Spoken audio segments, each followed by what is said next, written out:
first, and then I'll come in. I know. We've got to wait for him to come in first because we're just on his own. Vanessa's here. Vanessa. Hello, my lovely lady. I've got some questions. Wait a little bit. Yeah, Bill will let us know when he's ready for questions, and as soon as Bill gives the heads up, Vanessa, start typing them questions in, because last time I was putting questions up on the screen and Bill was still talking about something, and then I'd just pop a question up there and it'd like distract Bill from what he was talking about to go and answer the question. So this time we'll wait for Bill to give us the heads up and say, right, put your questions on the screen. So Bill will give us the heads up. So we'll just see who else is coming on this afternoon. Because as we know, Facebook and YouTube aren't doing notifications very well. Hi, Gemma. Hello, Gemma, my lovely lady. Oh, is that Gemma? It is. It's Miss Stone. Afternoon, Karen. Hey, Karen. So that's who started. How's everybody? Story is Gemma. Okay, now. Yep. Now Star is Gemma. All right. Excuse me, Mama people. Cass. You're okay? Mama Cass, Simon. How's everybody on this gorgeous sunny afternoon here in the UK? We have got some beautiful weather. And I do know that Bewitched is laid out in her garden. And she's got us on the iPad at the side, lapping the sun. So she won't be coming in to chat very often. She might pop in and say hello.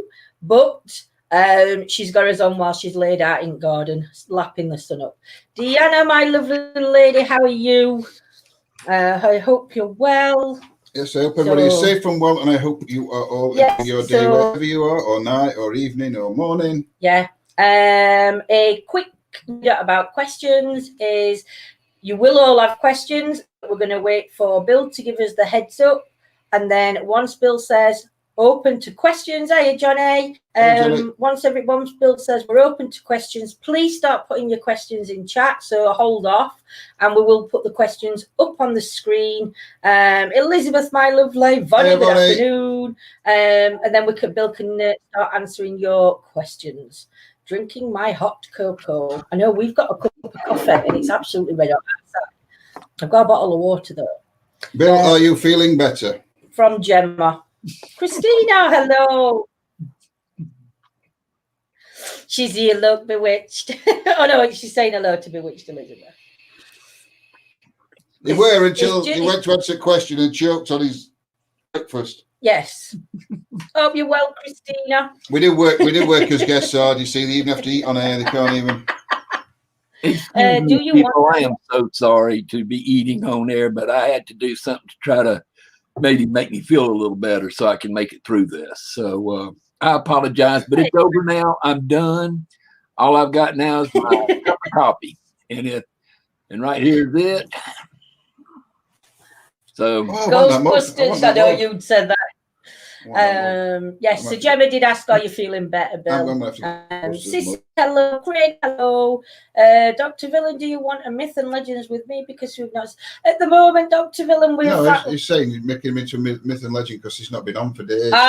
Get you, yes. Right, thank you everybody for joining us. Well, this is something we're going to try. We've got Bill on today to have a chat with you all. Yes. Imagine if you haven't seen the title, I called it Legends, Myths and Folklore Part 1, the Bermuda Triangle. So Bill's come on today. We might have other guests on at different times. Come and talk about different things we want to with legends, myths and folklores on different days. But today we are discussing the Bermuda Triangle. Everybody knows the Bermuda Triangle is a mythical section of Atlantic Ocean, roughly bounded by Miami, Bermuda and Puerto Rico, where dozens of ship airplanes have disappeared in unexplained circumstances. Including one in which pilots of a US squadron, US Navy one, have become disoriented while flying over the area, and so forth and so on. But Bill will explain more into it. But yeah, we are going to talk about the Bermuda Triangle. Before we start, Vanessa's just put, do you think the Bermuda Triangle is a mystery or science because it happened in 1945? This is what we're going to get to, Vanessa. What Bill's going to be open about. You're jumping gun, Vanessa.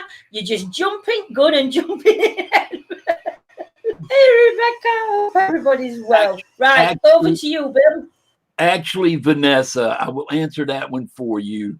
It has actually been known about since Christopher Columbus came over, because even he reported different things going on as he came through the Bermuda Triangle. But hey, I'll touch on that when I get there. But ladies and gentlemen, yes, we are now talking today about the Bermuda Triangle. And I'm also going to touch in on the Dragon Triangle, which is on the opposite side of the world from the Bermuda Triangle. But anyways, I'll start off that what it is the Bermuda Triangle. A lot of people, there's a big discussion on it, and you've even got top people that are going back and forth with each other, because some are saying that it is paranormal, but then you have others that say it's scientific. And on that, I will explain why they say it's scientific, and why people also say it's paranormal. Myself, I'm going to say that I do lean one way more than I do the other, and I'll explain it later. I'm not going to give it away now because I don't want to get anybody thinking that way. I want them to think how they want to think right now. Were you going to, oh, Lindsay, I was about to say, Lindsay, were you going to say something? But she just walked away. Okay. No, I think she was just going, she's going to get her tissues. Oh, okay. My nose is running, eh? That nose running. But by the way, if I may say so this morning, Miss Lindsay, you do look lovely. Thank you very much, Bill. You look well. You do. And we need, with me and John around, we need something of beauty there. So, you know, to make people feel right. Definitely do. Yeah. Definitely do. With me and John there, they would leave. But back to what I was saying, the Bermuda Triangle, there was reports of it as far back that can be recorded as Christopher Columbus. A lot of people think it was first recorded around Flight 19, which is the one with the naval airplanes. But really, like I said, it's been reported back as early as Christopher Columbus, which he said that while coming through the Bermuda Triangle, his compass went crazy. Could not get a reading. Okay, now that's scientific, and I'll explain that later. But he also said that he saw a ball, a glowing ball, come out from the ocean, sat there, circled the ship a few times, and then went back into the water. That is another part that I will explain later, which we can put as into the paranormal part. But that was Christopher Columbus. That was about as much as was put on that. Then later on, the naval flight, they left out of they left out of Fort Lauderdale Naval Base, and it was just a routine flight. And the thing was, though, they were on new planes with new technology and everything, which should have no problems. So they were out there flying, and the captain, who was in charge, he noticed that his compass on his plane was not working correctly. So he took out a secondary compass that they always carry, just in case if one fails, they have another one. It was going crazy. So he was lost. He didn't know. And he says, I tell you what, he says, we're going to fly, we're going to fly a certain direction and for 30 minutes. And if we do not spot land by that time, we're going to fly back the other way. All right. They were flying, and he comes across some landmass, which he identified as the Florida Keys. Now, with the direction he was flying, he should have never crossed the Florida Keys. So he was completely off course altogether. And then after that, they just, there was no more trace of them after that. Don't know what happened to them. So, you know, that was basically that on the Flight 19. And they sent out search planes and everything else. Never found any wreckage. Never found any bodies. Never found anything. So that was basically just unexplained, was what it was. But during that time, in Bermuda, up until date, in the Bermuda Triangle, there has been a report of mysterious reports of 50 ships sinking and 20 planes disappearing in that area. Wow. Just mysteriously disappear. And I know, I want to touch on this right here real quick. I know Miss Lindsay had mentioned something one time about that the Bermuda Triangle moves. All right. It really doesn't move. What it is because different scientists, stuff like that, they each have a different idea of actually where the points are. The one that I'm more familiar with is Miami, Puerto Rico, and Bermuda, Bahamas, or Bermuda, yeah. And but there's another one though that places it more so like Puerto Rico, or no, Miami. I'm sorry, Miami, Bermuda, and then on up northwards up around North Carolina. And that's another one that they, but if you overlap the two of them, there are some areas in there that actually, you know, overlap each other from the two different ones. And I go with the old one of being Miami and Puerto Rico and the Bahamas, Bermuda. That's the one I go for. And, but I'm sorry, I'm just kind of looking at some of my little notes I took. But that's okay. I'm sorry. I was just looking at this one about the supernatural. But anyways, as I was saying, you know, there's been many disappearances out there. And what happens is that what makes it so mysterious is that one minute they're talking to the ships or airplanes, and then the next minute there's just nothing, just dead silence. And then when that's from the end.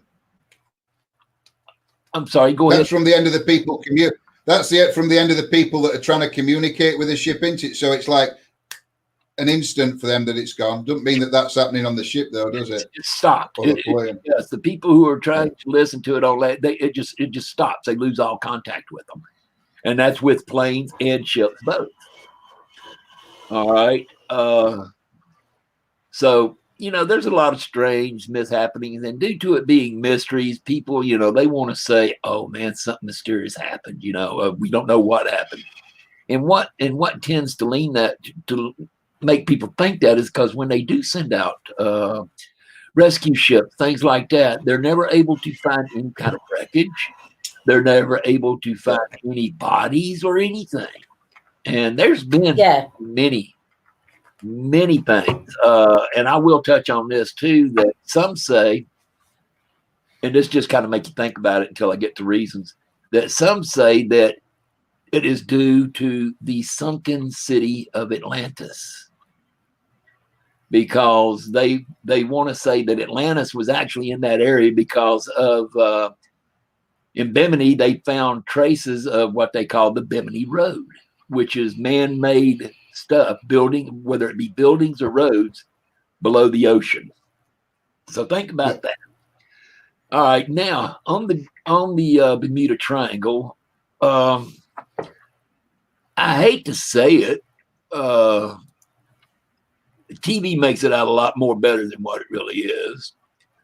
And so right now on that part, I want to move away from the Bermuda Triangle. Now I want to go to the Dragon Triangle. And the Dragon Triangle, what that is an anomaly, just like what the Bermuda Triangle is, but it's at the south end of Japan. In the oh God, what I'm trying to remember the sea. It's not an ocean, it's a sea. Wow, I'm doing good, aren't I? Woo! You're doing perfect, Bill. It's fine. But anyways, long story short, it's over there, and they had same kind of disappearances and stuff. And one of their big ones was the back in 1952. They sent a ship out to, well, it says it was sent out to search for sunken ship and stuff like that, because they had lost a ship just previously to that. Actually, it was, if I'm not mistaken, it was 9 ships. Nine ships just disappeared out of the blues, just nothing. Now, back then, those ships didn't have radios. They didn't have any way to send out no SOS. Oh, and that was the other thing, too, about what I meant to say about the other, on the Bermuda Triangle with the radio stuff. During this time, they never received an SOS, distress call, or anything from the airplanes and ships. Now, back to the Dragon Triangle. Basically, it was the same. And like I said, back it was around 1940, it was the late 1940s, that was the 9 ships that went out and then suddenly just disappeared. So in 1952 in Japan, there was a ship called the Kyomaru 5. And it was said that it was sent out to try to find any kind of traces of these wreckages or anything like that. Now, later on, I did find out through documents that the Kyomaru number 5 was not actually out as a rescue search party ship. It was a geological ship, and they were mapping the ocean bottom. So really, that was a mistake. It was not done that way. And that seems to happen a lot with both the Bermuda Triangle and the Dragon's Triangle, is word of mouth. And things can change and be blown out of proportion and all that just due to word of mouth. But there's also things that, like, they want to say there's portals and stuff to these things. Yeah. And that's how they're disappearing. But there's these vortices that's in the ocean, and they cause they cause natural anomalies that happen. And they're called the vile vortices, is what they're called. And there's like 12 of them in a certain area, but they are mapped in, I mean, they're actually like they were placed there. I mean, they're in a proportion to each other. Mm-hmm. And it's called the vile vortices. And they do the same thing basically as what the triangles do. There's ships disappearing, things like that. Yeah. I know it's not important, Bill, but the sea you're on about is either the Sea of Japan that they call the East Sea, or the Pacific Ocean. Okay, well, the sea. Okay, you want to be that way? Hold on, I will get you the name. No, that's what I'm just saying. I'm really trying to help you out. I know. I don't think it's important. I know. I'm trying to. Well, it's not the Japan Sea. I know that. It's well, there's the Yellow Sea, and it's not. Well, it might be no, it is the Japan Sea because it's south of Japan, and it's got another name too, though, because there's a inlet there that goes in and is part of it. But it would be the Japan Sea because it is not the ocean. That's on the other side. That's Pacific Ocean. Yeah. Well, and it's not the Yellow. Japan Sea or East Sea, East China Sea or Philippine Sea. They're all around that area. But it'll be one of them, won't it? Well, this is the one that's it's just south of Japan. There's a little cove down there. Let me see if I can find the name of it now. Don't worry about it, Bill. I was just trying to help you out. No, you are, but now you got me trying to figure out where it's at now. What the? Oh, I know there's something straight. There's a straight that goes in. Well, I know that now the Japanese, they call it the Manoumi, which is known as the Bad Sea. That's what the locals call it. But it's the Japanese. It's the Japanese Sea is what it is. But anyway, on these vortices, there things happen the same. And also, what's so funny about it is that well, it's not really funny. It really kind of explains a lot of stuff. That if you'll check what is called ley lines, Leylines, ley lines. These anomalies, they all fall on the ley line, which a lot of people think that is natural stuff that the Earth has, the Earth does. And they are, it was just not funny, but it was kind of interesting to me that all these fell exactly on these ley lines.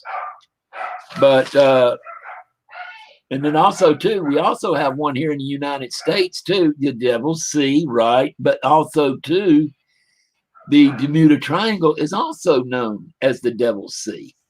Both of them are. That's the reason why I use the name the Dragon Triangle, because the Dragon Triangle and the Bermuda Triangle will separate them.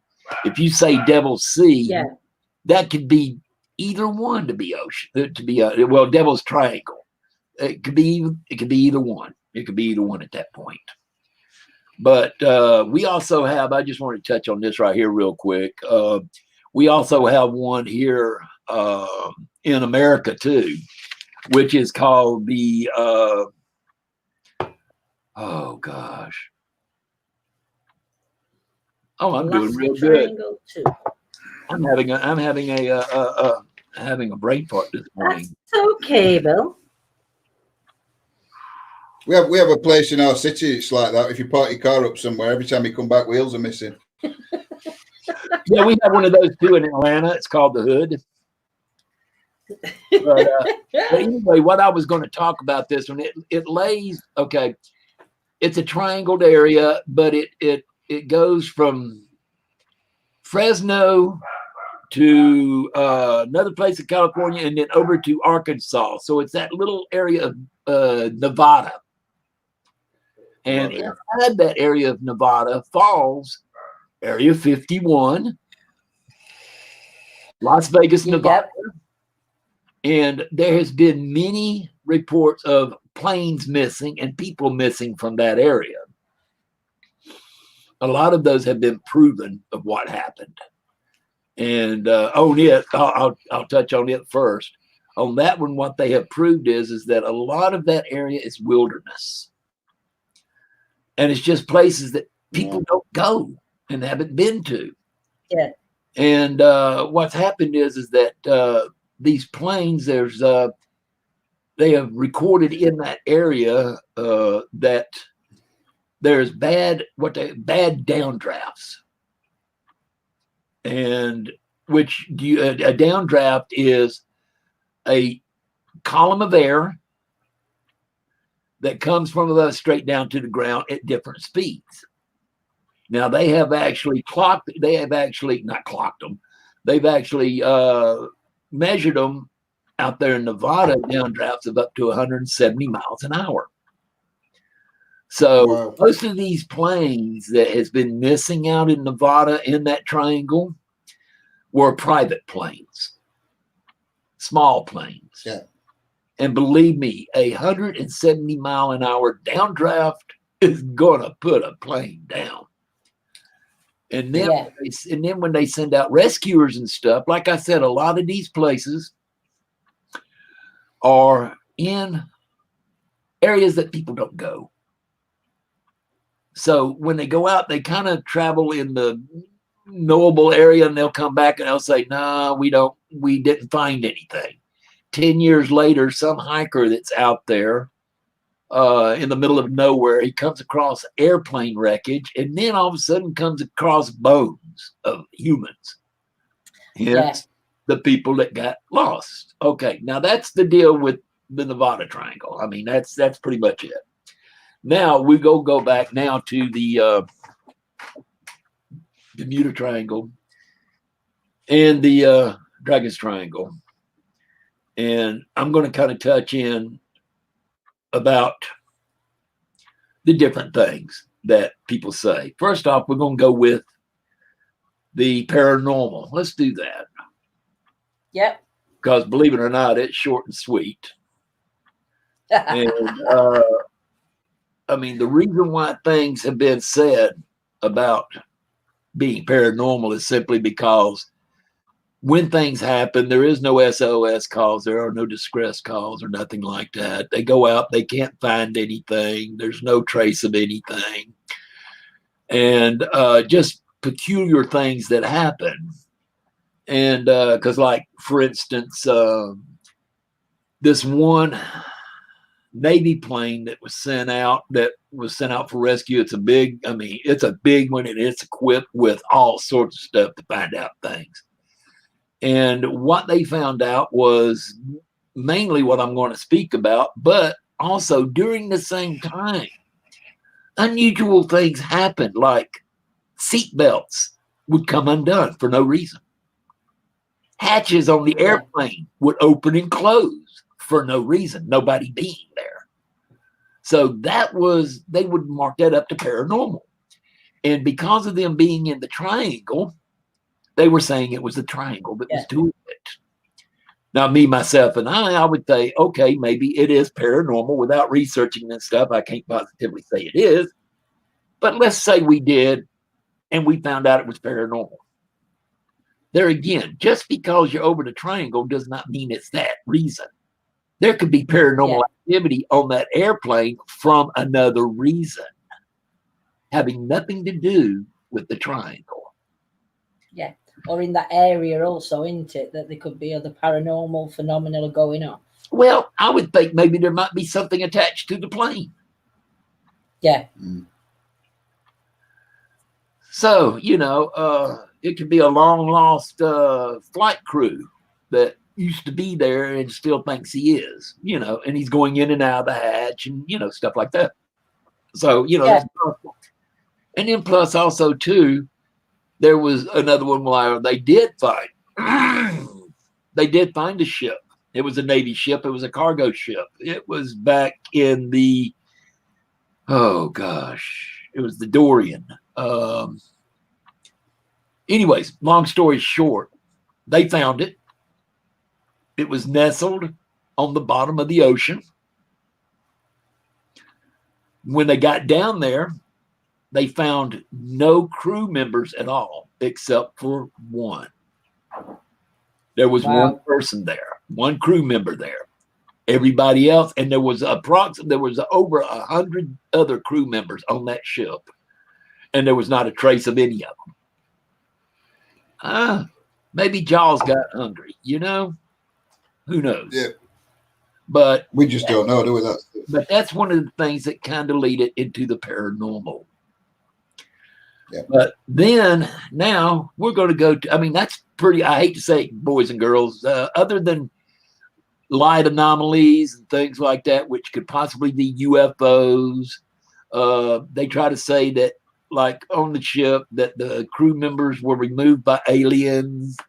That's the same thing with the flight, that they said that those people were brought up by aliens, alien abduction. As far as paranormal is concerned, the UFO explanation is about really the only paranormal oddity that happens there. They don't see ghosts, they don't see sea monsters and stuff like that. They just unexplained things. Yeah. But now I'll say that on the other side of the spectrum, which is the scientific side, which, without going there and investigating myself, I would have to lean more toward the scientific side, because they actually have more proof than what the paranormal side does on this one. Yeah.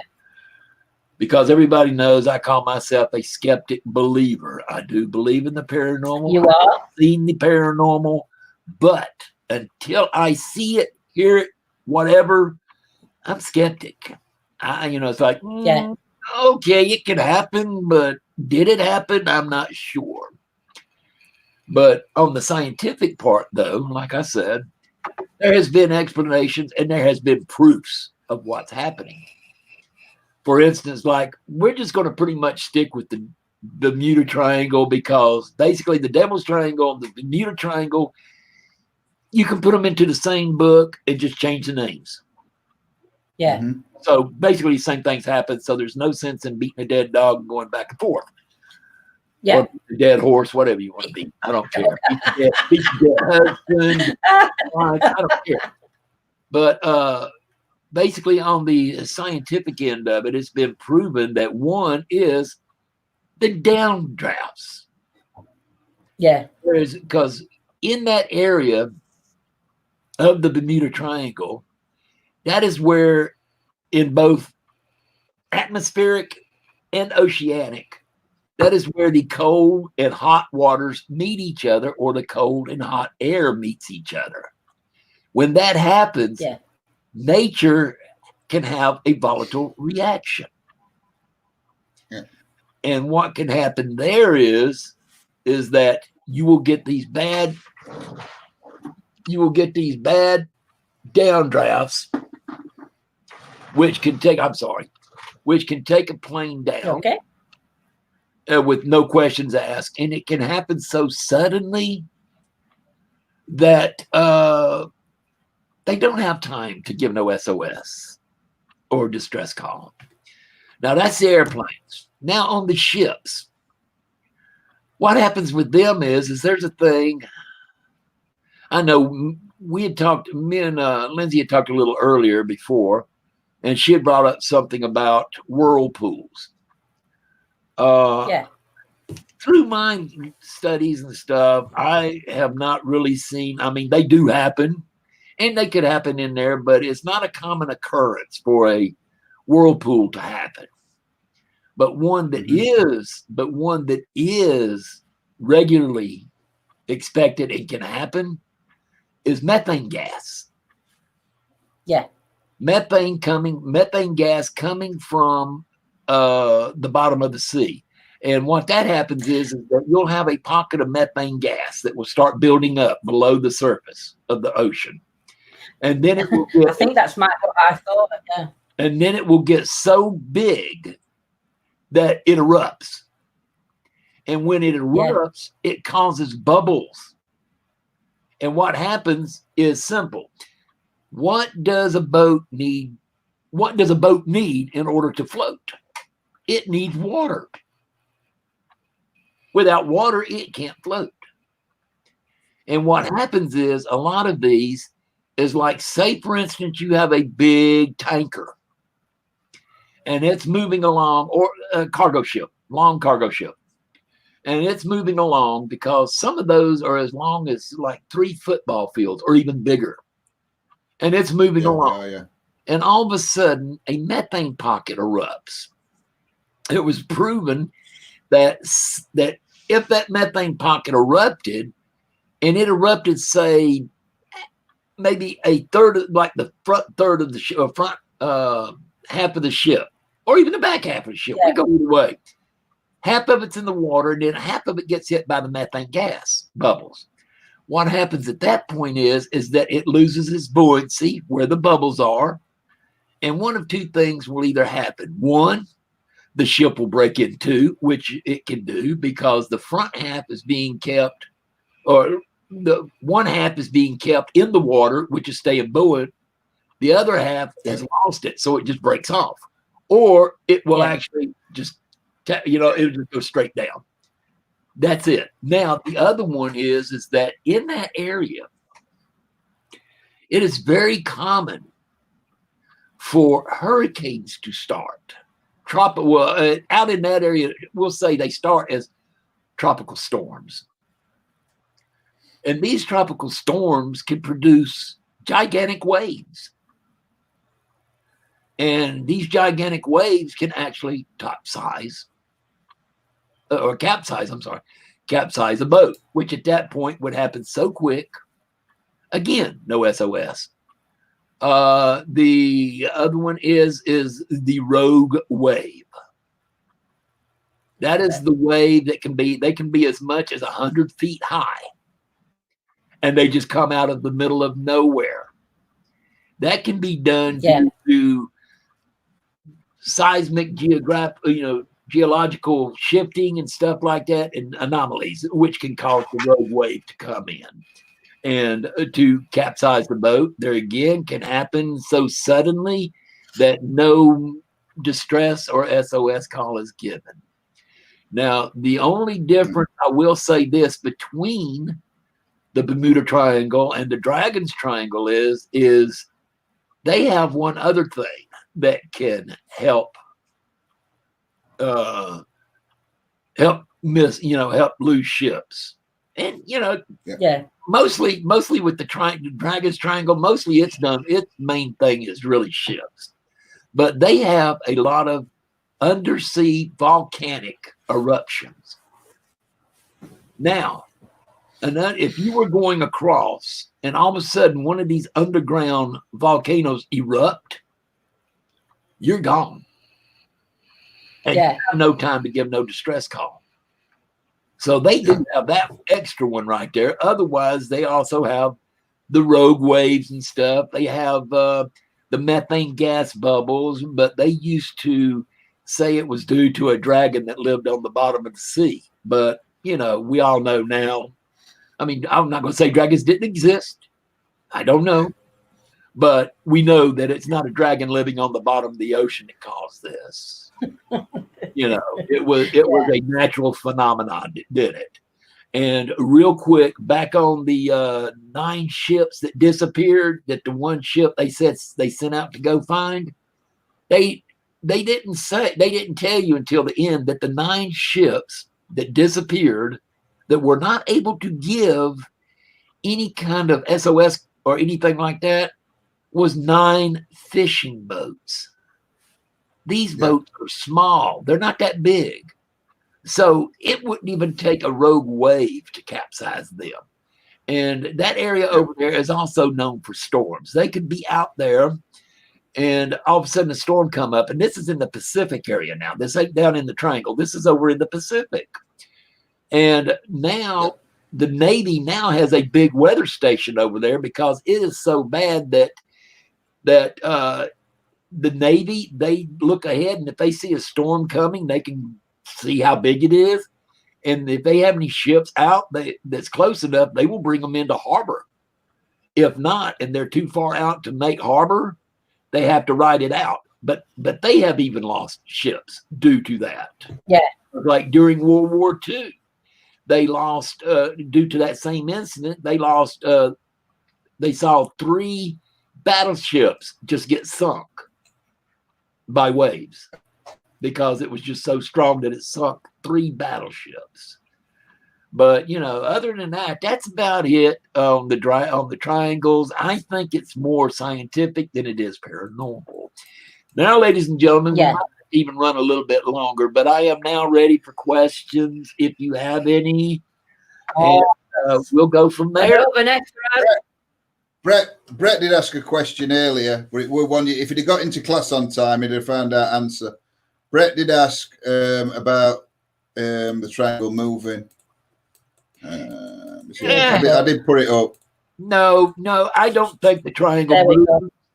What it is just different people have their opinions of what the boundaries are of the triangle, because if it moves, so would the Dragon Triangle, because that would be a geographical shift of the earth. And knowing that the one has not moved, neither has the other one, because they all, like I said, they are on the ley lines together. You can see it. They connect. Yeah. But no, I think as far as moving, it's only due to the people saying, "Oh well, it's Miami, Puerto Rico, and Bermuda," and then another one saying, "No, it's Miami, Puerto Rico, and a point. It's not even on land; it's out in the ocean, but it's near North Carolina." Yeah. Antilles is what they. Matter of fact, the other point. Yeah, it's Miami, Bermuda, and the Antilles Islands is what they say it is. But one thing go ahead. One thing I have noticed, Bill, when I was looking at incidents, I'm about rather air incidents rather than sea, because there's a lot of years between.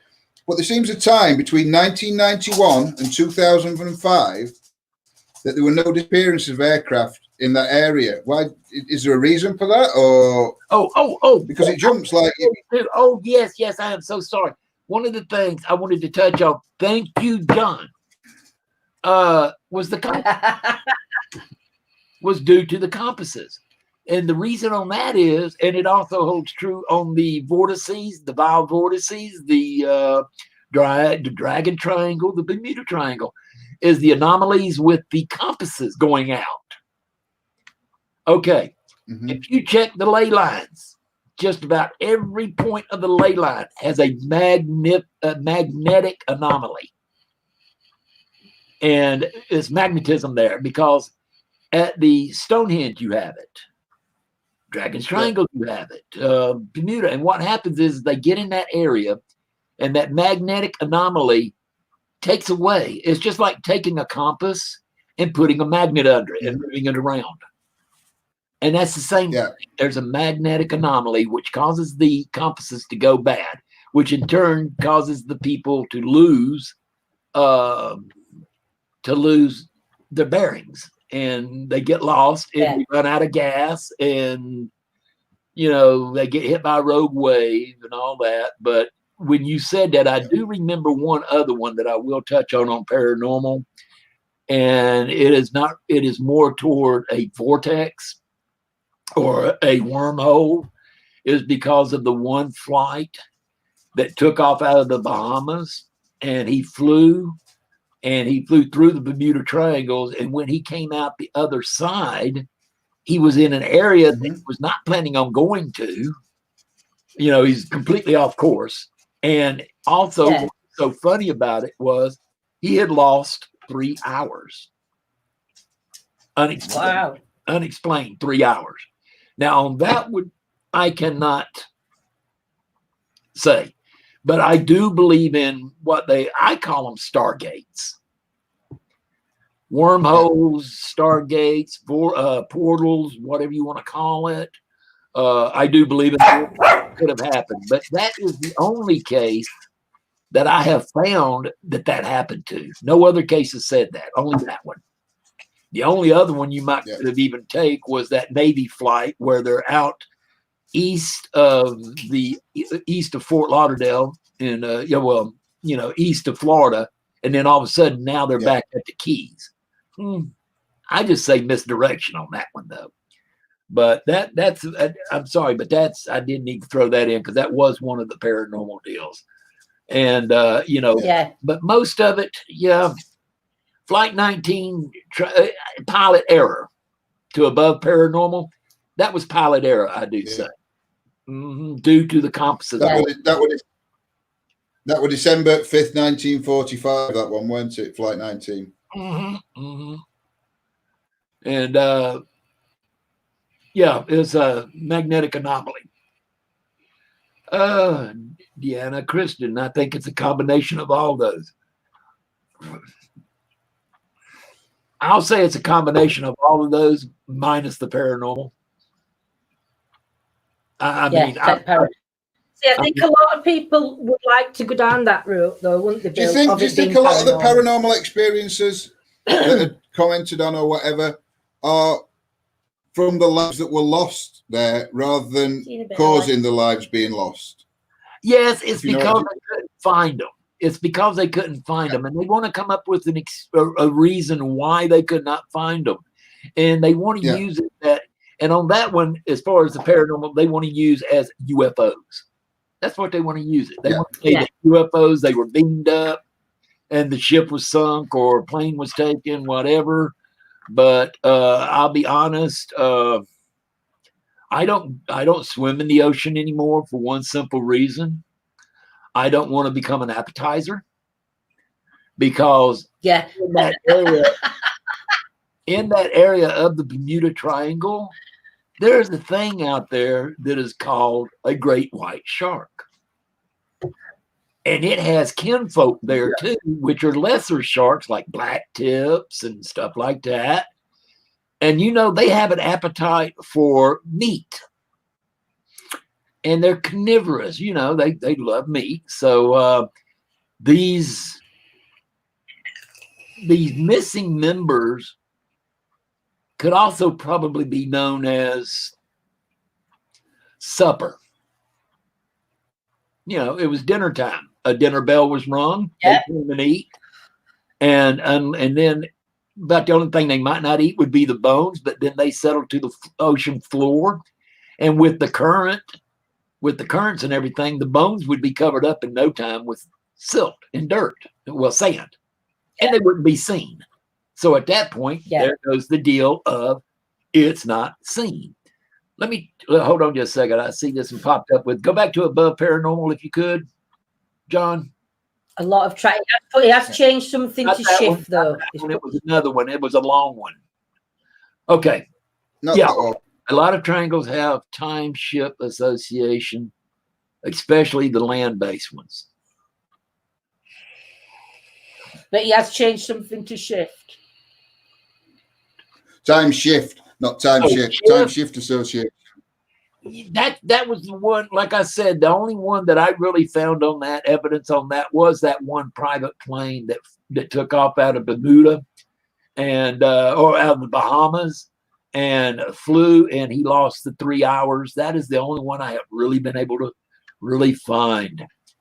And yeah, that's true. Nigel, you are right on that one. The plane that was sent out to find Flight 19 also disappeared and never returned, never gave an SOS, never gave a distress call. That plane was never found either. Wow. It never was the members, you know. So, but there again, remember, hurricanes start real bad in that area. They have extremely bad downdrafts, and it was said that the downdrafts that happen out there are hard enough that it can take down a big plane. I mean, there's been and they just, do you know, when they're outside, they're flying through one of them and a hurricane starts. Could a hurricane though just happen out of the blue so they wouldn't have time to press for SOS or anything like that? But would it just, Yes, actually, I'll be honest. I say hurricane when they start up, and what's been tagged as taking them down is not really a hurricane. It's called a tropical storm. It's right. What they call it, a tropical storm, which can have winds up to 90 miles an hour with gusts of over 100 something miles an hour. And then you got the downdrafts and all that. And real quick, Yvonne Hunter, I think the anomalies are combined forces of nature and human failability. Yes, that is it, Yvonne. I mean, that's what I believe in. That's the reason why I said it's not as much of the paranormal as much as it is just human error and nature. Because nature has a lot of strange things that she throws at us that we can't explain why it happened. But believe me, Mother Nature knows why it happened, because she did it, you know. So yes, I do believe it was human fallibility in that. It's hard to believe what is real and not real and what to believe. There you go, Vanessa. What happens on that is you got to believe in what you believe. You know. Yeah. And again though, reading up on it, isn't it, Bill, and looking in, and like you said, open-mindedness to it, not just being looking at more than one source as well. At more, right. Do your research and everything, and if you still believe your way, that's great, because that's what keeps everything going and keeps people researching. Here's one: the Hobbit Forest Triangle, Bill. There are a lot of time shifts associated with that place. Yes, and I know what you're saying in that one, but like I said, I do believe in stargates and stuff like that, and I do believe that they fall on the ley lines, and yes, they could have the power to be a portal, which if you went into one and you came back, you would assume that you lost those hours, because it has been said that time is different in those areas. You could be gone, you could slip into one, think you've only been gone for an hour, then come back, and all of a sudden you notice 2 days have passed. What happened to them? Don't know. But there are quite a few anomalies like that happen on land. But like I said, if you research it, you'll notice that, or do like I do, just get you a map of the ley lines.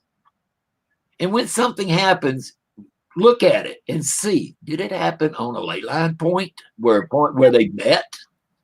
If so, that could be it. And, just, what can I say? It's things that make you, as I always go, things that make you go, But that in turn piques my interest to where I will then go and look and try to decide myself, or try to find the way of why they are explaining it like they are and what their proof is. And I hate to say it, like I said, on these particular ones that we're talking about, just the Devil's Triangle, the Bermuda Triangle and the Dragon's Triangle, that we're just talking on that today. And to me, that is more nature and more weather. Now, talking about the forest and all that, that is a different subject to me. That would be another story altogether, because on that one, that would be due more to the magnetic anomalies and where it's at, and could it be the one where people commit suicide?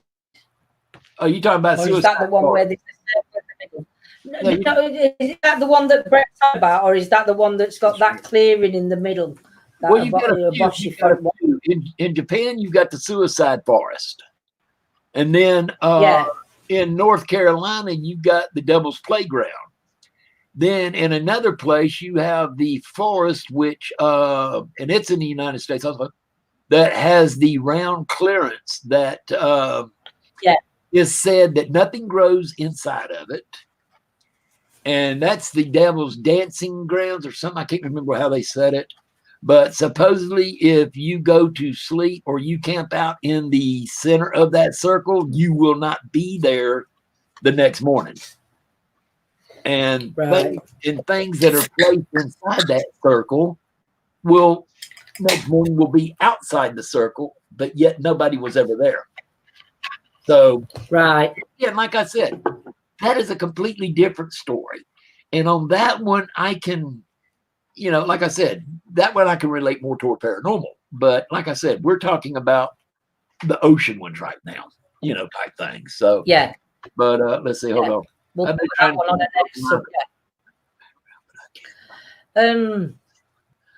subject. Yes, just Scotty, on that one, go to where I found mine. I went on to Google and I Googled ley lines.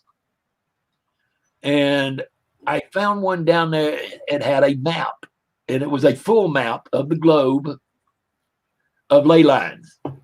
Yeah, right. Whoopee. Hey. San Pellegrino. Yeah. I got blood orange. Hey. Maxwell House. Maxwell House. Last drop. Mm-hmm. I'd rather have Buster's smoke than San Pellegrino. Yeah, Hola is one with the clean. Yeah, Scotty, that's how I found mine, and it was a full map of the ley lines. It was like a flat map that you could just open up, but yet it showed all the ley lines. And then I found another one also that if you want it, it's on a global type, like instead of flat Earth, it's more global. And it will also show you the ley lines too. So I've got both of those. That way I can look at it on a flat. And then I can also look at it as a globe to kind of see, because like I said, the Bermuda Triangle and the Dragon's Triangle is on the opposite side of the Earth. Yeah. Because I also feel I also feel like ley lines just don't go across the earth; they go through the earth also. Brett, if you hadn't been late to school, you'd have found all these out that you're asking. You would. Somebody did put a question in earlier, but when we first started, they said, "Is there anything like the Bermuda Triangle and things like that in the UK?" Not that I'm aware of. Yeah, yes, there is. Yes, there would is. Stone Age be that, or you've got some of the I don't know exactly where it's at, but it is off the coast of Great Britain. And then I can't remember where the other 2 points are. But basically it would be in that section between y'all and the mainland. It'd be that area in there. And it's but yes, there is one in the UK also. Right. And Brett, look, next time, son, come in when we start. I mentioned about you. I mean, I even mentioned about Christopher Columbus seeing one when he came over here trying to find the quick route to India. But yes, Brett, UFOs. Yes, there has been UFOs. There's one in Scotland. Just trying to get on that. Well, okay, the Scotland one. See, that's still isn't Scotland part of the Great Britain main island?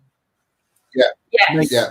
Okay, Yvonne, that would also include Scotland at that point. I did thought I was right. I mean, Ireland is on an island by itself, still part of the UK. Yeah. But then on the main island, you have Great Britain. I've been taught never say England, say Great Britain. Then you've got Wales and you've got Scotland. And that's on the main island. And then you jump over to the mainland. But there's one in that area. I can't remember. A matter of fact, I never saw a name of it. I just it was just pointing out where some other of the anomalies like that were. And I do remember that the UK was mentioned in one of them. So, there's no mystery to the Devil's Triangle. It's a very sketchy part of the ocean because it has weather currents and tropical storms. Yes, Nigel. Yes, that is exactly what I've been saying. I mark it more up to Mother Nature than I do to the paranormal. Like I said, I'm not going to scratch out that there isn't some paranormal activity there, but if it was, I would have to say it's UFO activity. But most of it to me is Mother Nature. I would say it's Mother Nature. Yeah. Right. So with the UFO activity, then I know it's not coming off subject because it is based around the Bermuda Triangle. Yeah. Is there a lot of UFO activity seen around that area a lot, Bill? Or well, I'll put it like this: it has been said that it is believed that there could even be a alien UFO. Actually, it wouldn't be a UFO. It would be a oh God, what do they call it? A USO, unidentified submersible object, because there's actually been lights that has been seen moving around underneath boats. And this right. And I'm not going to say this is plankton, that has the iridescence to it and all that, because this moves so fast and so randomly and stuff that it can't be plant or animal life. You know what I'm saying?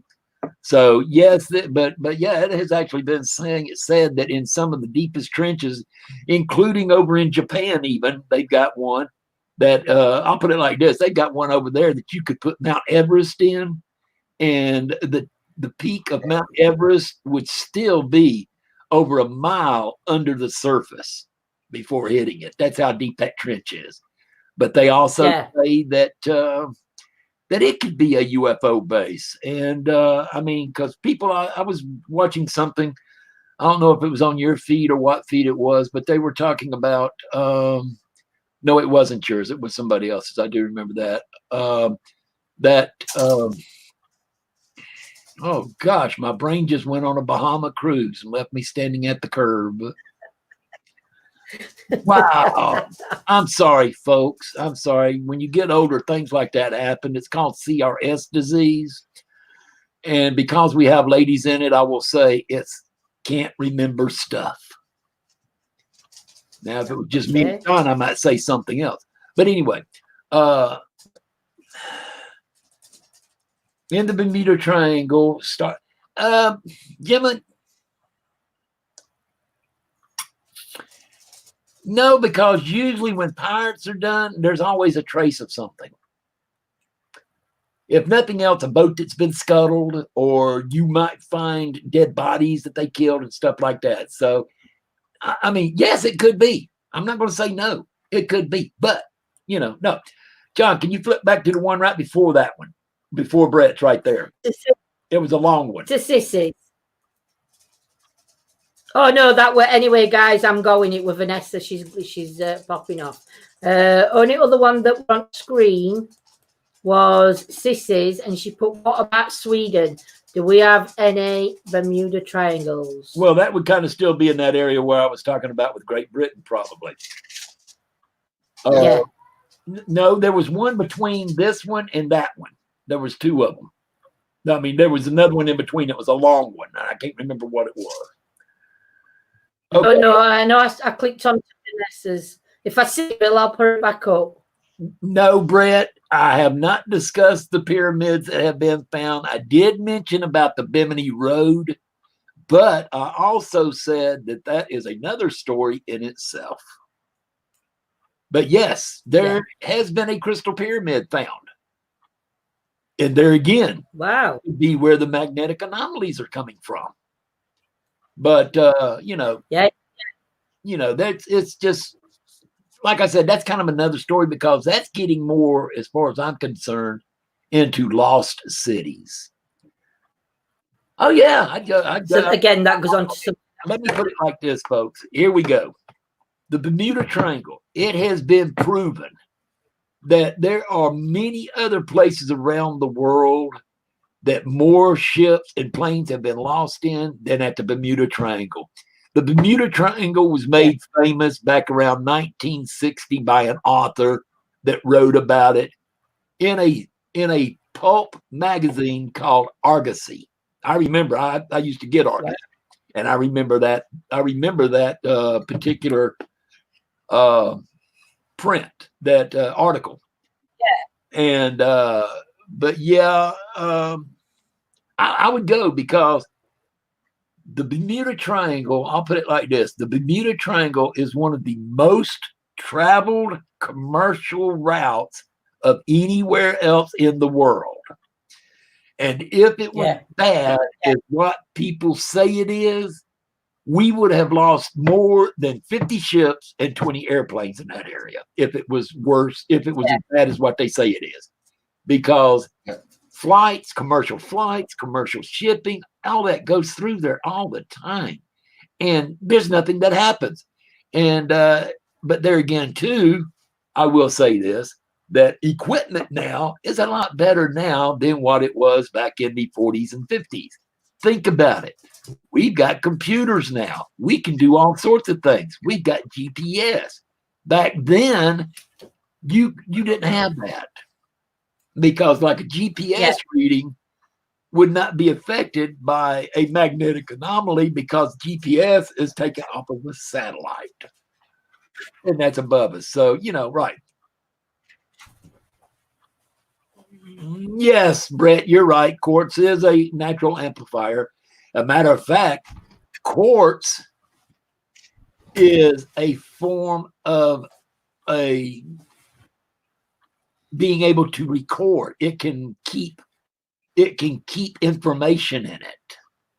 And that's proven by our computers. Got a lot of our chips and stuff. What are they made out of? Quartz. And that's just like, I'll just say this real quick. That's like the deal of the crystal skulls. Yes, I believe in the crystal skulls. But each crystal skull is like the best way to put it each crystal skull is its own little hard drive. It holds information from other places. Okay, Gemma, hold on. Do you think a portal opens and that's where the missing people ship goes to other worlds and other? No. Sorry, Gemma, but no. I'm having to lean. I'm not going to say no exactly, not positively, because yes, maybe there could be, but I am under the belief of more of the scientific field on this, because I have actually, like the methane gas, I actually saw an experiment where they actually tried this, but they did it with air bubbles because, you know, they'll have methane. But it showed that if a boat, they weighted it down to what it would be equivalent to a tanker. And due to the size and everything, you know, they proportioned it. And sitting in the middle of the bubbles, the ship stayed afloat. But the reason being was that the bubbles coming up from underneath were actually pushing the boat up. It had no buoyancy. The bubbles were just keeping it up. But then they said, this ain't right. So let's try something else. So what they did is they took the boat, they put half of it outside of the bubbles, and the other half was inside the bubbles. The back half was. And they did it again. And at that point, they lost buoyancy in the rear. It started flooding, and the nose came up, and the ship went down. So that's now you're in that. You know, when I said about them whirlpools underwater, I think the program I watched was the one you're on about, because I don't think it were whirlpools, like bubbles coming up from under the ground. But they like formed like in some places, they like formed the shape. Well, it was circle. And I think that's why it was like a circle. Yeah, form a circle. Right. Like a big circle that comes round. Yes, yeah. Right. So I think I was thinking of that, and I got it.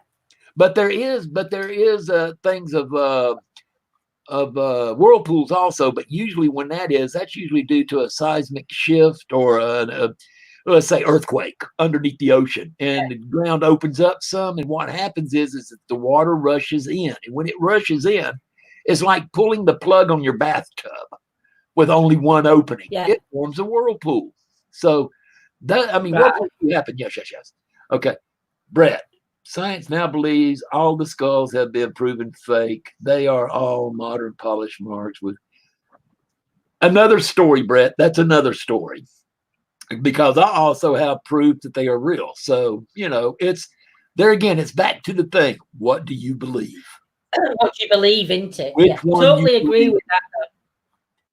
Because I don't know. I think John and Lindsay already knows that I myself am a firm believer in extraterrestrials. I believe that there is a higher being, and they do not come from this earth. They come from another place. The skulls, Gemma, the best one to show you on that one would be the Indiana Jones movie, The Crystal Skulls. That would be more of it, like that. But I was going to say too earlier, I was noticing something when from the other thing that somebody was talking about about movies and stuff, and I flat told them that, like, okay, they're fiction, but there again, a lot of movies have actual fact type stuff in them to make the movie better. And there again, a lot of them too take these facts and actually kind of predict the future in a way. If you kind of watch them, I hate to say it, because if some of these, if you had read books and watched some of the movies, you would have found out about COVID-19. That it was a real thing, you know. So there's actually fact. There's actually fact interwoven into a lot of fact is interwoven into fiction movies. So you watch them as entertainment, but there are some stuff in there. You'll go, hey, I remember that because I watched a thing about that, and they said da da da da da. You know, so that's real. But you know, but then they'll throw up something else, which is like, that's fake. You know. No way, that's not real. But yeah, that's very true though, that isn't it? The amount of films that have been done where that's why I'm taking notes on Walking Dead. where things have happened and they've been like predicted in their films from, could be 4 years ago, it could be going back to 10, 15, 20 years ago. There's things in the films that have been talked about that are starting to happen in our lifetimes now. Yeah. Hey, everyone, my love life. Simpsons predicted the future. They did, they did predict the future. They did. Some things on The Simpsons that even had real facts in them. Yes, yes. Yeah. The only one I'll say, the one about COVID-19, the actual where it says on the screen COVID-19 was added after, it isn't actually in the original. No, it's not. Yeah. Well, now in Chauncey's book, he talks about COVID-19, and what he talked about came true. You know. Yeah. Because I mean, he even I think, if I'm not mistaken, he even said where it came from. If I'm not mistaken. Yeah. But there again, I have been known to be wrong, which is fine because hey, I am only human. I am only human. Are you sure? Well, I have. Well, they say that certain blood types shows that shows of alien ancestry. Certain ones do. That you have actually alien DNA in you from certain types of blood type. Yeah. So happens I am one of those that have that marker in it. So, you know, few. I mean, people tell me I'm not human. Yeah. So, you know, hey, maybe I'm not. But you know, there's a lady I talked to, and I know she's watching, and I don't know whether she wants to. I'm not going to name her. If she wants to name herself, she can. But she's also got her blood, a very rare blood, like and like she says, it's. I've got AB negative. Red Cross won't even take my blood unless they need it. Yeah, and like she said before, it's like to her it is an alien blood, do you know? And whether that's true, you know, whether that's kind of true, kind of thing, that aliens have come down and they have had sex and created babies, and these babies have come, and that's why the blood genes are so different. What? Did what? Had sex. Yeah, and, you know what I mean? Yes. And I'll be honest, I think one of the first proofs of that, of aliens having to do with mixing with the humans, I think probably one of the biggest ones that most people know of and have heard of and know this name is the after product was Jesus. Yeah. Because Mary was, she became pregnant, never had sex. You know, that right there, you know, that's you go, you know? Yeah. But again, it's like you said, with everything, it's to me personally, it's down to the beliefs of the person. You know, some people won't believe, some people will believe. But again, it's down to personal beliefs, isn't it? That's what it boils back down to. Like you said, information's out there for people to go and do the research and look into it. And if they believe, come to your own conclusion. You know, just come to your own conclusion. Yeah. I mean, beliefs, the perfect way to show and explain beliefs would be to pick religion. That's as much as I'm going to touch on religion, because we do not discuss religion and politics on this show. But no, we don't know. That's the disclaimer we use. But religion is faith. Faith is something that you believe in wholeheartedly. That's just like the paranormal. You either believe or you don't believe, or you're inquisitive. Now, if you're inquisitive, that means you've got an open mind. You haven't decided yet. Now is time to go research and see if you believe it, you know. And so that's really the best way to put that is, you know, you believe what you want to believe. I myself, I am not trying to convince anybody to believe like I do, because that is one thing that makes the world go around, is that everybody's different. Everybody believes different things. So, Yes, you know, I'll just would be boring. And all I do is I just point out the way I see things and that I think and I believe. And on that I hope maybe I get you upset enough that, Bill, you're wrong. Prove me wrong. And then you'll go out and then you'll go out and you'll find the proof and you'll come back and say, see, Bill, here it is. Yeah. I was like, now let me show you what I've got. And then we go from there. Yeah. But at least I've opened your mind to make you go out and do the research.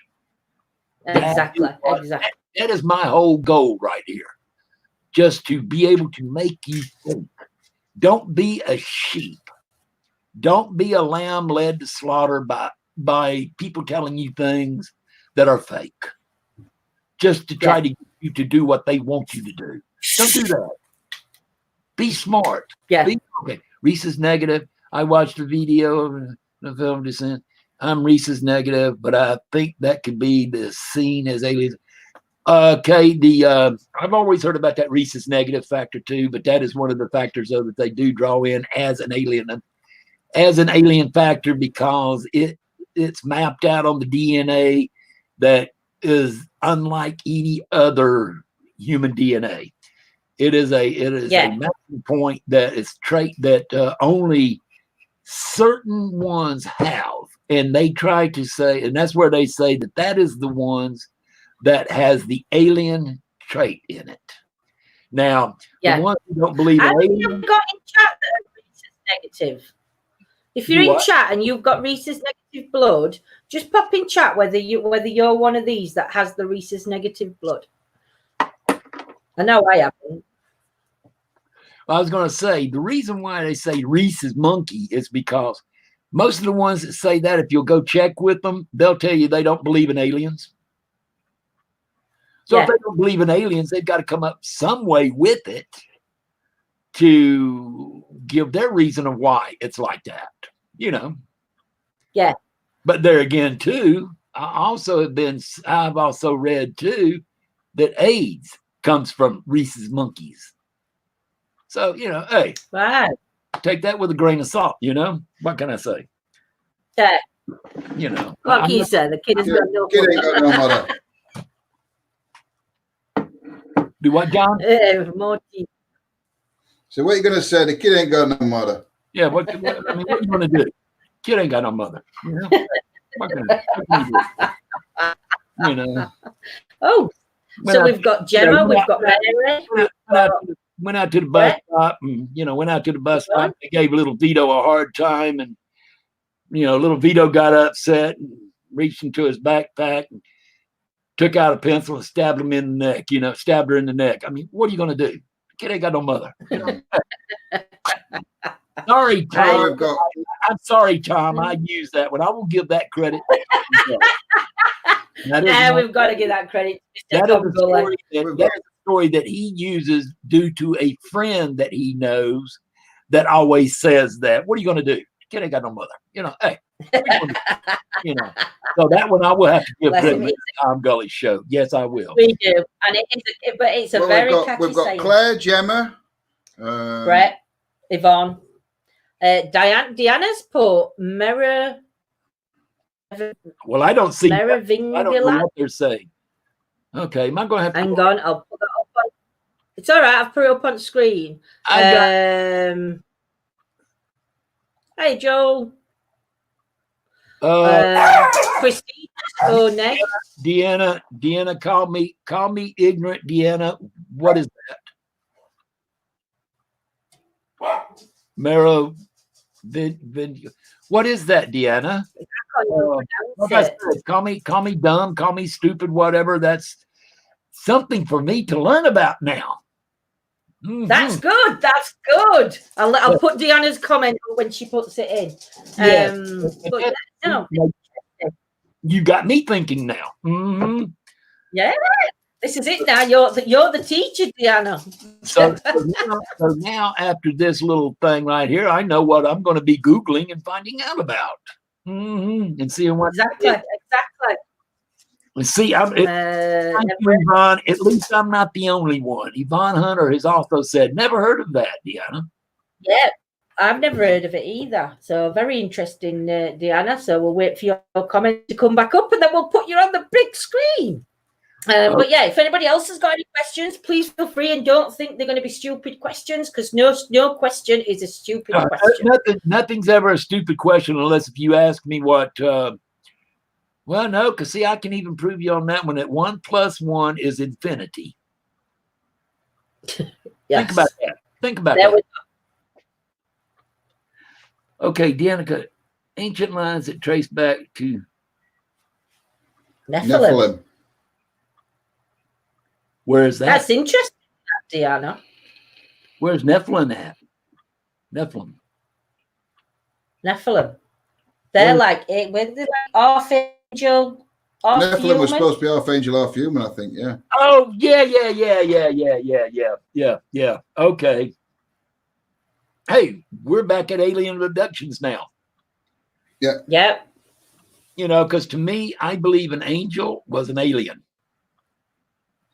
Yeah, I mean, yeah, I cannot. Yeah, yes. Okay, I know exactly where you're from now. I mean, I do know about that. Yes.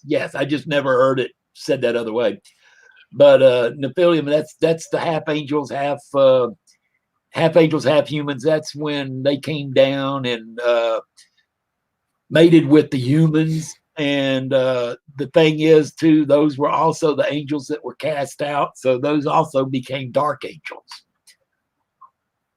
Yeah. So, you know. Lindsay once got abducted by aliens, but it weren't even 20 minutes and they brought her back and said, keep her.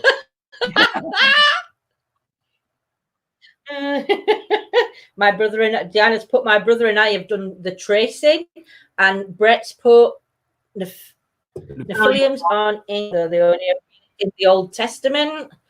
But could they have gone back further than that, Brett? Just because they got mentioned in the Old Testament, could they go back further? Okay, what that is mentioned in the Old Testament, that is Christianity's version of angels. In other religions, you're bringing in religions. We're only doing this due to the paranormal side of it, though. They also have their forms of angels, but they would call them lesser gods. Basically, about the same thing. As far as I'm concerned, they are basically the same, because when I was doing theology, all religions basically talk about what Christians call angels. And they are just called different things with different religions, is what it is. But if you're a Christian, we go with we go with the angel bit, you know. If you're Indian, and I don't mean Native American Indian, but I mean the Indian that comes from, I almost was racist. I'm not going to do that. The ones that come from India, they believe as in lesser gods, because, you know, they have more than one God.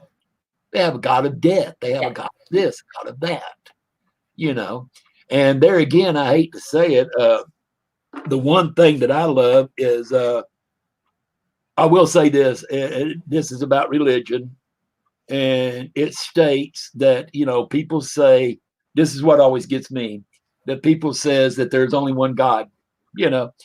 And even in the Bible itself, if you go to the original translation, which would be from like the Gutenberg Bible, it states in there that God created man in their likeness. There has always meant more than one. Yeah. So the gods made man in their likeness. But there again, too, what always got me too, that I really believe that in the Christian belief that God is an alien, is simply because Also in the book in the Old Testament, it says God presented himself to the people in their likeness, which also means that God is a shapeshifter. You know, he could change his looks. So anyway, enough of that. Okay, but I'm not evil because of my. No. We know You're not evil because of your lineage. You could be, you could be like me. You could just be evil just for the sheer heck of it. Don't tell Deanna she's evil. She'll come and hunt you down. Deanna. I love Deanna. Deanna, I'm sorry. Due to your lineage, you're evil. Come visit me. I'll give you my address. Hi, Andrew. I'm in the USA. Andrew, state of Georgia. Come on. Actually, Deanna is over your way, though, Bill. Still, come on, Deanna. What are we still talking about?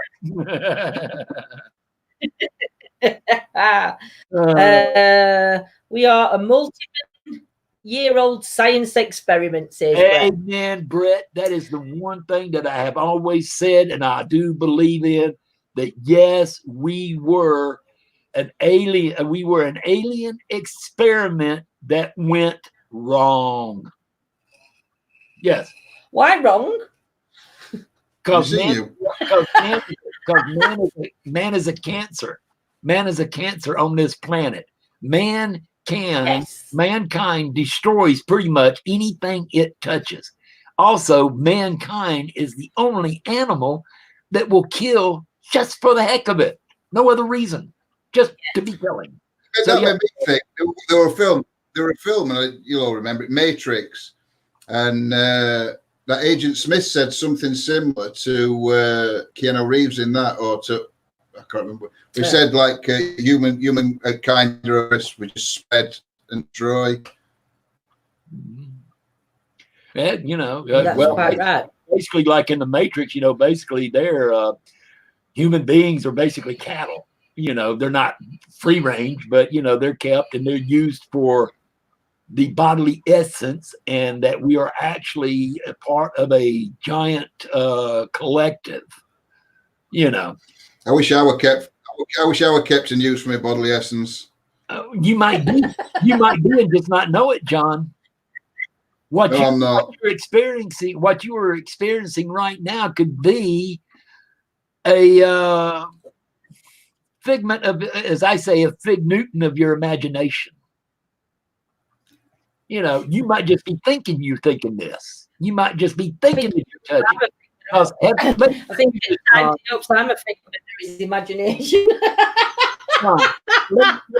Let me ask you this, John. Have you ever had a dream that was so real that you could touch things?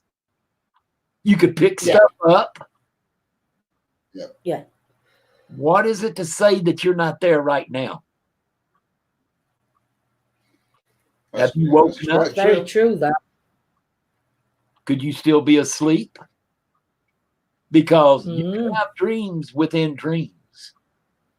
I'm going to say I've had a dream before where in the dream I've woken up, but I'm still in a dream, and I actually feel like and then you wake up again, and you actually do wake up, and then you think, "Oh, I'm sure I just woke up 5 minutes ago." Do you know what I mean? So it's like Scotty had that experience.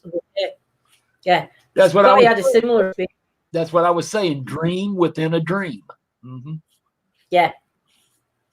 I know Scotty's experience. He woke up. In fact, Scotty, can you put it in chat, because I'll just say it completely wrong.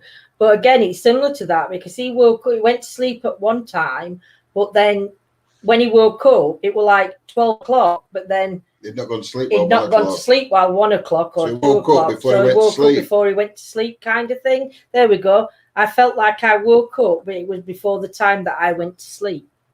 Dream within a dream. And that's very weird. Mm-hmm. Joel has them dreams as well. We're an experiment that is still going on. Yeah, I do believe that. I do believe it. Brad, I really do. We were an experiment. Yes, I do believe that. Yes. And that they are. Are we just like an ant farm? Yes, like an ant farm. Mm-hmm. Yes. And I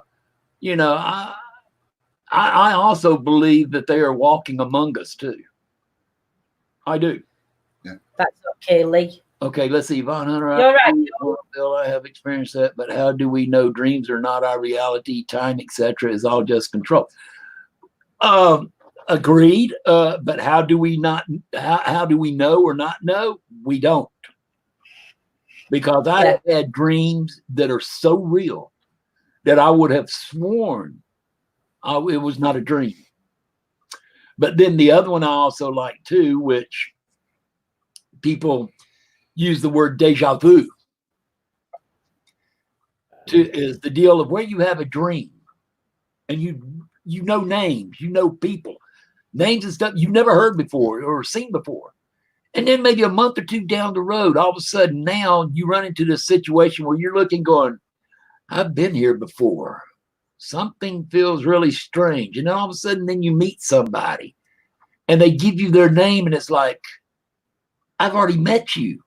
And it's like, there's no way you could have. And it's like, I know your name. I know I can, I've had this before. And to me, that is what a lot of people call deja vu. That is one that I call as like a seeing into the future, you know, well, basically seeing into the future. And because if you'll notice when people, the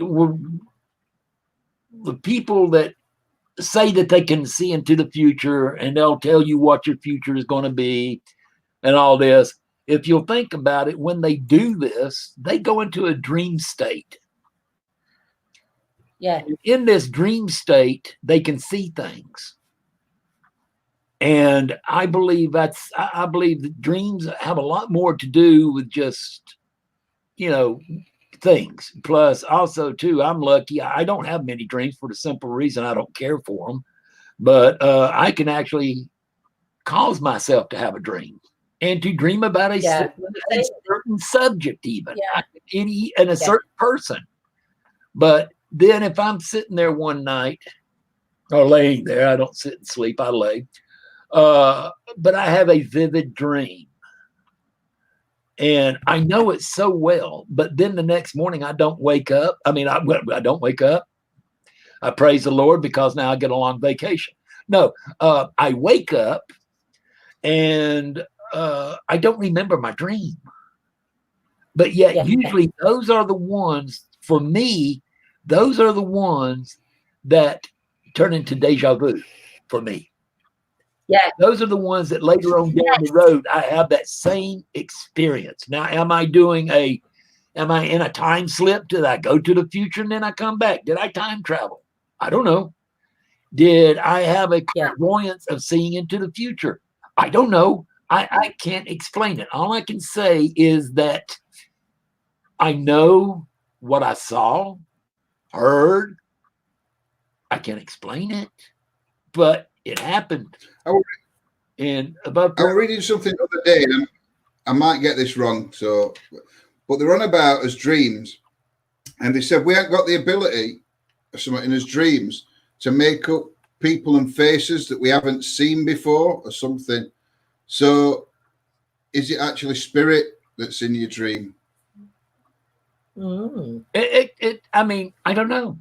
Like I said, is it time travel? Is it clairvoyance, future, seeing into the future? Is it an energy that comes in? I don't know. I mean, I really don't know. Now, I do know about, me and my grandma had conversations in dreams. The next day, she'd call me to continue. Yes, Christina. Right. I know of that. I mean, to me, see, that would be deja vu. I've had this experience already. I can't explain it, but it happened. Right before you said that, though, I was going to say something else. Oh, and the other thing I really do love, too, is dreamwalkers. Mm-hmm. You know what I'd love to do dreamwalk. I don't know if I've done it, though. Dreamwalker is, right? Yeah, you go to other people's dreams. Correct. No. I don't think I have then. Go ahead. I'm sorry, Lindsay. Go ahead. I was going to say, I don't think I have done dream walking before. I'd love to do it, but I don't think I have. No, if you have, you know it, because dream walking is just not going. Dream walking is actually putting yourself into the other person's dream, is what it is. I have done that before on a few occasions, and I think I saw one the other day where somebody said they did it due to somebody that was a child that was so scared and everything that they joined them in a dream and showed them what to do and all that. Because I am a firm believer, and I will tell you this right now: in a dream, you control your dream. You are the master of your dream. And so I believe that, like people, I mean, there are like night terrors. To me, what a night terror is, a night terror is a bad dream, is what it is. But there again, we have gotten completely off the triangle and gotten into a whole new story altogether. And now we but this I love. I mean, I'm good with it. I don't have anything really to do for another 4.5 hours. Then I'm busy.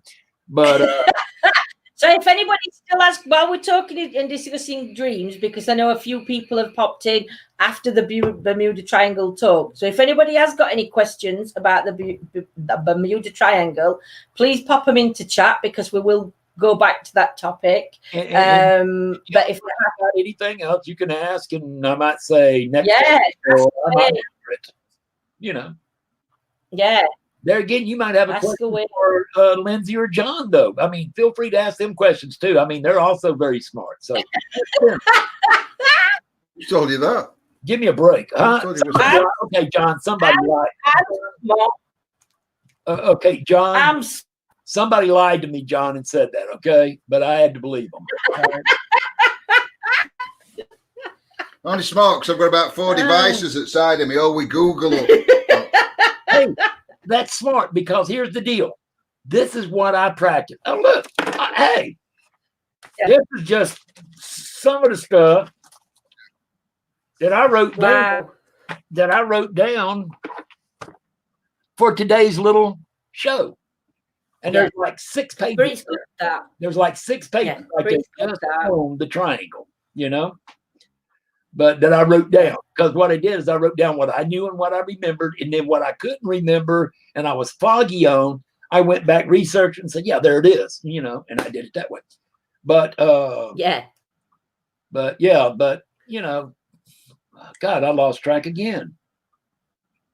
I know. So good. I tell you what, I love it when that happens. It's just, yeah, I feel cheated. I really do. Because I'm not there with the brain. What it was is the other ones inside my head have decided to have a party and not invite me. I have that all the time. That's what's happened.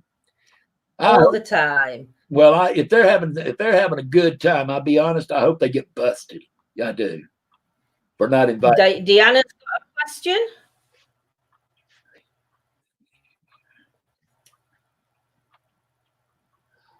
Harp. There again, Deanna, completely different thing. That would go into conspiracy theories. Yes, I do know about harp. Believe me, I know a lot about harp. So it does something to do with conspiracy theories, but I don't know what conspiracy theories. The reason why it's into conspiracy theories is because of the rumors of what does harp do. What all can harp do? Yes. Right. That's where the conspiracy theories. Yep. Because that's one I need to check it out. HAARP, harp. It is the what is the name of that place? Let's see. I'm going to cheat here, okay? I'm about to cheat right now. That's okay. It's electromagnetic. Harp. High frequency active auroral research program. I will let's see if I can do this. I love it. Y'all can see me, but I can't see y'all. I'm putting this. That's okay. The host. Let me see if this goes through of what I'm doing. But this is what HARP stands for right there. I think you and Lindsay can see it. I don't know if the people can see it though. Try putting it on 3 screens. Go ahead, because I don't not see it in the comments. So being a guest, I don't know if I can comment or not. So, but it told what HARP was, what the name of HARP stands for. But the thing is, though, HARP does a lot of stuff. They do. And like I said, that kind of fits into a conspiracy theory thing, And, it just, Deanna is saying it's electromagnetic. I don't know if she is talking about HARP, but yes, it is with that kind of stuff. Right. And basically, to make it simple, what HARP is supposed to do, the basic thing about it is that conspiracy theory is that HARP can control the weather anywhere in the world. That HARP could actually go as far as going to the equator, which is the hottest spot on Earth. It's always usually the highest temperatures there. That they could go there and actually put them into an ice age. Wow. So do you think they could control the weather then round like Bermuda Triangle and round that's been going on too long. That's been going on too long. HARP would be more of catastrophic weather is what they would be. Like all these floods and everything that have been happening, what have just come out of nowhere and things like that. Just all sorts of stuff. Yeah. All sorts of stuff. I mean, like I said, they can, but there again, though, supposedly that's not the only thing HARP can do. Hold on. Here's one over here that, let's see. I have premonitions through dreams. Yeah, right. Premonitions through dreams. I agree. That's what I say. Clairvoyancy going into the future. Right. Yeah. I've done that. I've had dreams. Above paranormal. I've had some things similar while. Okay, he was talking to Joe. Okay. Yeah. Okay. But no, I've had premonition dreams before. I've had dreams where things will happen a week later, and then I've had things that are happening around me now. And it's sometimes I think it can be a little bit frightening when it's stuff that's happening around you now, because I think sometimes you can think you're going stupid. Because you're seeing things in dreams, and it's like things are happening to you in real life that are similar to what you've seen in your dream, and it's like, oh my God. So I do get a little bit frightened by some of my dreams that I do have, especially when it's happening, the issues happening around me now, and it's like in my dream, it's like verifying what's happening around me. Well, see, the thing is too, having those kind of dreams, depending on what kind of dream it is, it also puts you into a position to where you could actually change the effect. And I'm not going to use the butterfly effect, because on some things it would make a difference whether or not that you change. Yeah. But in some things though, like say for instance, you have a dream premonition about a person getting into an accident and getting killed. And know this person, and you tell them, hey, I had this dream on this day, blah, blah, blah, blah, blah. Okay. You might do okay and everything be fine. But there again, you could do something which at that point would lead to the butterfly effect, which meant that because this person didn't die, now this has happened, which has totally changed the whole perspective of everything. So some things you got to be careful what you do and how you do it. It's really, that's what that's research. Yeah, high frequency active world. Yeah, but it's you got to be cautious. And on some things, if you want to use the example, on some things you need to be walking on eggshells, because you could do something and it could change everything, or you could do something that changes nothing. So you just got to be careful on what you do, because what you do could change the whole world, to be honest. Yeah. So yeah. But it could change so many lives and everything. It could have a lot of devastation, and like you say, it could do nothing, or it could bring good. It could, like you say, I think it's how you have to work with it and handle it. James Howard, I'm at work. I'm at work now. Lucky people. James has to work, and he'll finish while early hours in the morning. Over here in the UK, anyway. It's like my cards. I do readings for the day, but I only go by it as a guide, not literally. But you should do that with cards anyway, even when you're having your tarot readings. Me personally, don't take them that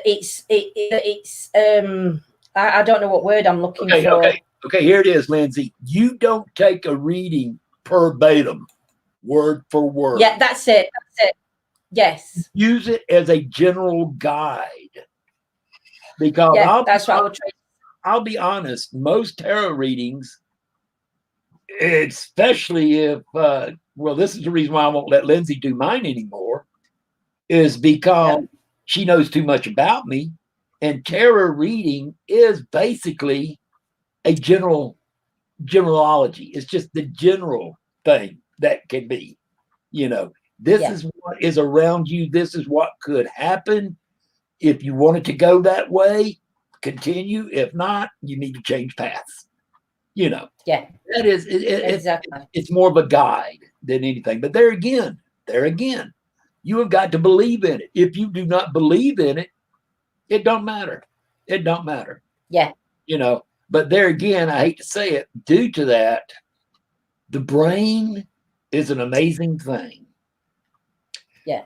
You could take that and actually cause it to happen in your brain, and it will come true. So, it just, it's strange. It's like, again, back to my saying, things that make you go, and it just depends on whether or not you believe in it. If you believe in it, it can be helpful. It can be a guide. If you don't believe in it, it's a waste of time for both parties at that point. Yeah. So exactly. So if you don't believe in them, don't ask for a reading. Because if you're not going to believe what the reading says, or take it as a general guide to help you. See, I use it as a helping guide, is what I use it for. And if you don't believe in it, just don't waste anybody's time. Don't waste the tarot reader's cards time, and don't waste your own time, because while you're sitting there listening to them, you can do something more productive, like sweep the floor, mop the floor, whatever. Very true. Yeah, very true. And they're taking it away from somebody who genuinely has that belief in the tarots or in whatever they're doing. Right. So, yeah. So actually, you're negative. So just stay out of it. That's basically it.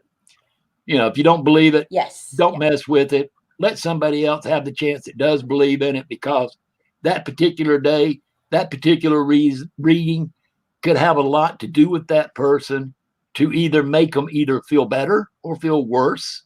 And they might be feeling bad, and a reading would maybe help them feel better.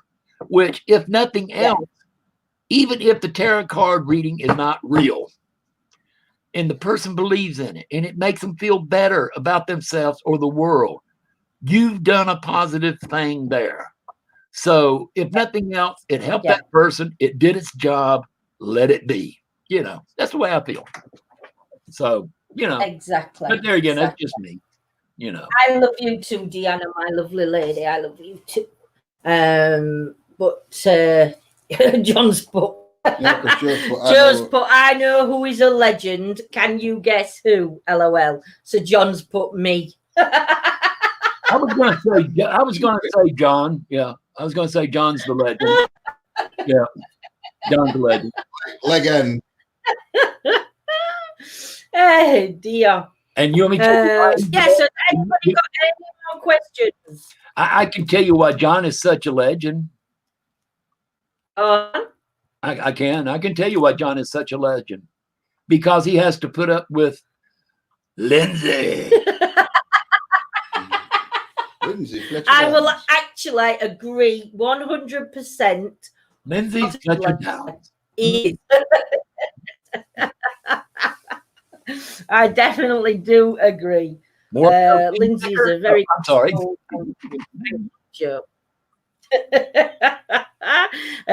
I'd go one further, Joyce. I could be telling you complete bullshit. I can tell you what I'm getting off the cards. I believe in being totally honest about it. Yes, yeah. I mean,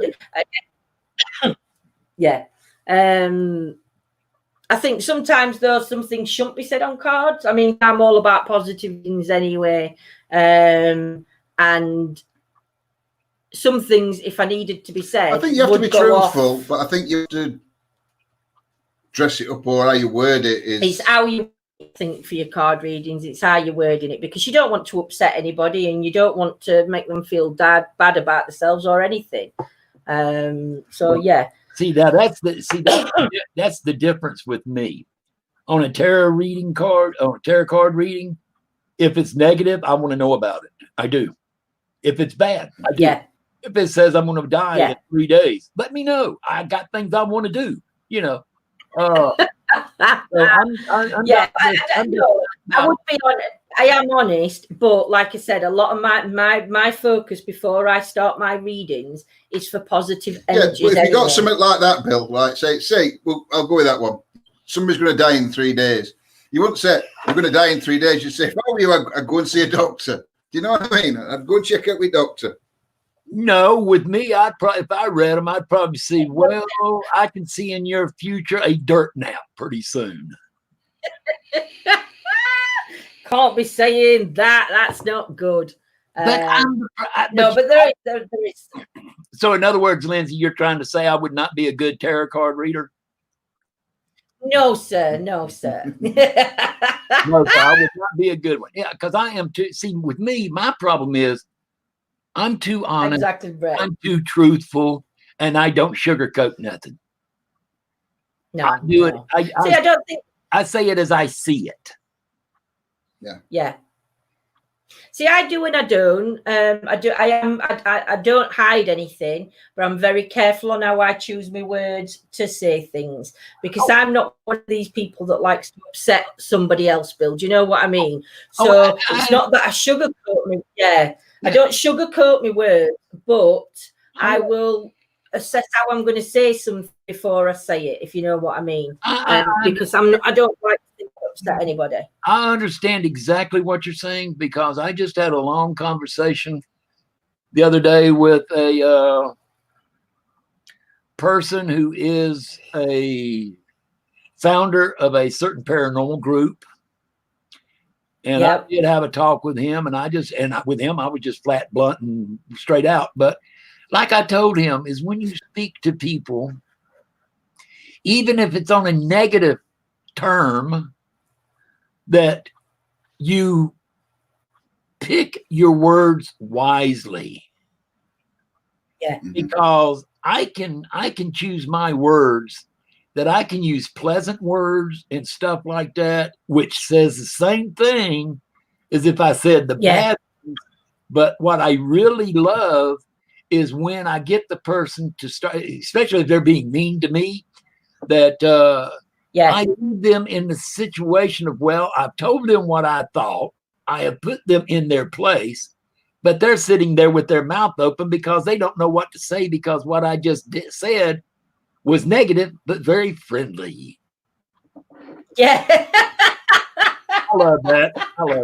That's the best way. That is the best way. And especially if I'm somebody mad at me and they're using profane words and stuff, I'll set them back in their place without using the first bad word.